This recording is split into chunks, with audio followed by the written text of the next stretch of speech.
Okay, today we are talking CMMC foundations for small and mid-sized government contractors. Um, in our business, we work with a wide variety of small and mid-sized businesses across pretty much every industry you can think of. It's very common for us to assist those clients with various compliance requirements, but today we're strictly going to focus on CMMC for government contractors and hopefully provide you with some kind of foundational information that we think might be helpful for you. Curtis, why in the world does CMMC, all this compliance stuff, excite you? I've never understood it. Maybe you can explain it. And Well, I think the biggest part of it is the CUI, commonly referred to as the CUI. That's a pretty cool sounding word. So the first time I heard it, I got really excited about CUI. Okay, not weird at all. No, and that's also not true at all. Cybersecurity and compliance. I've been doing cybersecurity and compliance for a long time, but cybersecurity even longer. You spend a lot of your life, especially in my role here at Infinity, looking at different frameworks and things. When you look at CMMC, it's a pretty good framework. So that gets me excited because the inverse of that is, and I've dealt with these too, cybersecurity liability insurance forms that are asking you questions that aren't really relevant. They're getting better, okay, in the last year or two. But 3 or 4 years ago, some of them were like, how much peanut butter is in the jar in your kitchen and how is that protecting cardholder data, right? Like it's just complete stuff that made no sense to me.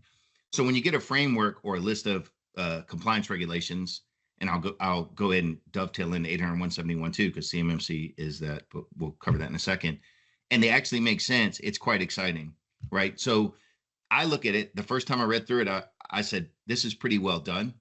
The second thought I had is it's pretty achievable, right?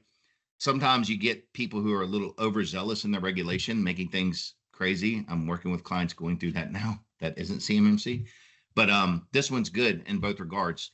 And I think that's why I like it. Good as far as it naturally focuses the organization on being better at cybersecurity and awareness of how they're handling data and that sort of thing. For sure. I mean, it's what had to be done, right? So when I say good, it is achieving what it set out to achieve, I guess would be the very first definition of good. But the second part I would say is it's understandable, right? And it's effectual, meaning when I look at this, if I said, okay, a client I've never met before has implemented CMMC level 2 perfectly. They've passed the third-party assessment. I don't have to think, okay, where are all their gaps in their cybersecurity now? There's probably still some, mostly around personnel procedure, maybe if I was going to get picky. But the foundations of what I would consider a good cybersecurity posture are done, and I'm confident in that. And it feels good when the clients, hit that marker. Yeah. Okay, so let's talk about NIST 800-171, what it is, basics. Yeah, 100%. So it's kind of, when we talk about CMMC level 2 and NIST 800-171, a lot of these, especially if you're looking up info or, getting bombarded with marketing, you're going to see these things overlap a lot. The reason CMMC is so important now is, we're in the OMB stage, the OIRA is finishing up. And the reason I mention that, that this is going to be official, in November, probably, maybe December. What's funny about it to me is when you read the comments. So the phase that CMMC is in now, the previous phase was allowed for comments. And if you went and looked at some of those comments, it's a lot of people not necessarily complaining about anything that makes sense, but complaining about, oh, it's going to cost us small businesses so much money to implement this stuff. And it's a little bit comical because you were required to implement all this stuff since November of 2020 with NIST 800-171 revision 2. And what I'm saying is the complaints aren't in how much a third-party assessment is going to cost. It's in, now I've got to find a endpoint detection and response solution that's compliant. You were supposed to already have done that. So that's why. So by 2020, you were supposed to have self-attested that you've already done all this. Not all of it, but a lot of it by now. No, all of it. I mean, you're allowed to have a POAM, just like you still are. There was probably a little more variance.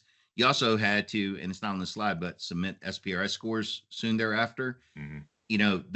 The layman's version of it is 800-171 made a really nice set of controls that were hard to interpret. And the reason is obvious. If you've ever read it, what a lot of people are used to, especially working with DoD, is they tell you specifically how to do something. 800-171 didn't do that. 800-171 said, we need you to accomplish this, and we're not going to tell you exactly how to do it. And it makes sense when you think about it, because not everybody's environment's the same. Not Right. everybody has the same information systems. It's not as simple as saying we want everybody to have a 16-character password, with 2 special characters of capitalization or something. That's an easy one they could be prescriptive with. But with 800-171, there was a lot of, open-ended interpretation, which I think people used as an excuse to not take action, when realistically the foundation of it all was you should already have a system security plan, right? You have this important data. You should have a plan to protect that data. And all 800-171's doing is helping you make sure your plan meets. When in reality, government contractors are going, what's a system security plan? How do I write it? Government, please tell me. Right. And that was the mess everybody kind of got stuck in for a long time. And we're not, but yeah, we're definitely not here beating up on anybody for that. I guess it should be somewhat of a comfort maybe to know that you're not alone. Like 1,000%. Yeah. 1,000%. It was insane. Like I read an article years ago that said when they actually started checking, clients that claim to be 800-171 compliant, over 90% weren't. Yeah. So you're not alone. You'd be in rare company if you found somebody that did all of this stuff. Yeah. So that's why they changed the CMMC largely is the assessment. So let's talk then about the transition to CMMC from this. So the big thing with CMMC is government saying, hey, we don't trust you to assess yourselves. We're going to get all of you all to get someone outside of your organization to assess you before you can continue to operate. CMMC initially came out as 5 levels, reduced down to 3. Those 3, level 2 is the one I like the most because it's the most matches up to 800-171, which I'm very used to. Level 3 is basically if you're dealing with ITAR export data. Level 1 means you don't interface with any CUI data. You're only dealing with FCI. And to be technically correct, there is some nuance in level 2.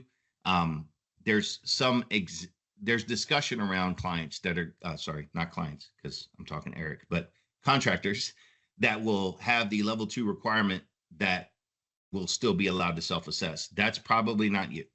If you're watching this video, it's probably not you, but there is some discussion around that. So don't get confused. And we'll talk about it a little bit too, what triggers the actual requirement, but that's kind of the history of it. The level 3 has a few additional controls from NIST 800-171 revision 2. As again, I mentioned, dealing with ITAR and export. It's a little more sensitive data, so they had to have those additional controls. And the verification mechanism from the slide is just getting that third-party assessment